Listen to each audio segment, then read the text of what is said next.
तर मित्रांनो, आपण आलोय आता कामत वसाहतला. तेथील रस्ते बघतोय, सध्यावर रस्ते दुरुस्ती झालेले, पण आता आम्ही प्रत्यक्ष पाहणी करत आहे. आता कामत वसाहत मध्ये सुद्धा तीच कंडिशन आहे, कुठेही दुरुस्ती झाल्यासारखं दिसत नाही. तर आता हा रस्ता जातोय एक दोन पाड्यांना. एक तर आंबली पाणी आणि दुसरा आहे धावळघाटला. तर थोडा वरतीपर्यंत जाऊन बघू काय कंडिशन आहे रस्त्याची.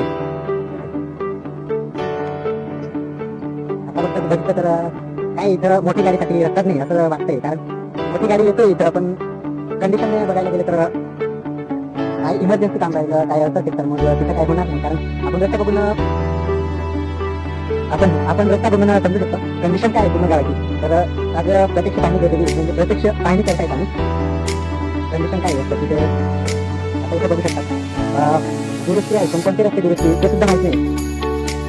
पूर्ण ग्रामपंचायतमध्ये पूर्ण ग्रामपंचायतची आमची पूर्ण टीम आता याच्यात मागे लागलेली आहे. कारण काय काम दिसत नाही. तर त्याची चौकशी करणं हे आपलं कर्तव्य आहे, म्हणून आपण आता लागलोय कामाला. बघू शकता कंडिशन रस्त्याची फक्त एका बाईकसाठी आहे रस्ता असा आहे.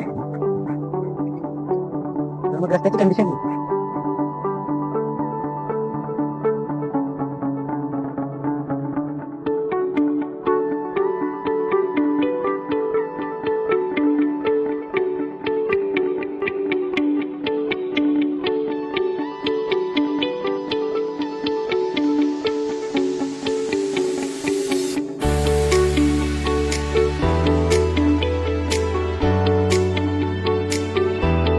पाडामध्ये जातो हा.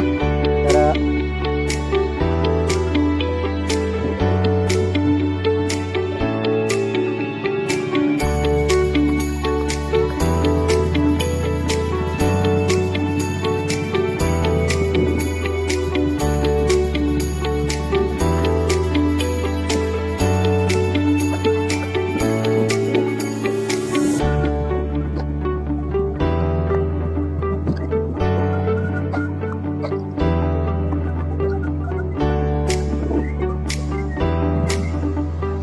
तर या रस्त्याची कंडिशन इतकी भयानक आहे की आपण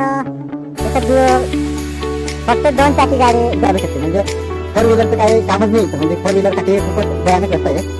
तर कोणत्याही आदिवासी अशा कामाचं घेणं म्हणजे खूपच दर झाले. आता बघायला गेलं तर अजून पुढे दाखवतो, कारण की अजून पुढे भयानक या रस्ता आपण बघू शकतात रस्त्याची कंडिशन काय आहे. कारण की इथं इतका चढाव आहे ना, तरी सुद्धा हा रस्ता दुरुस्त झालेला नाही.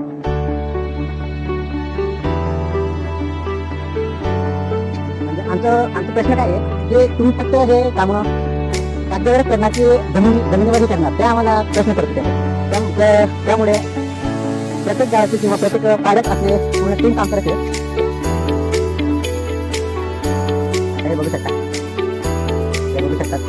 मध्ये गटारी त्याच्यावर मोठी दिसत आहे.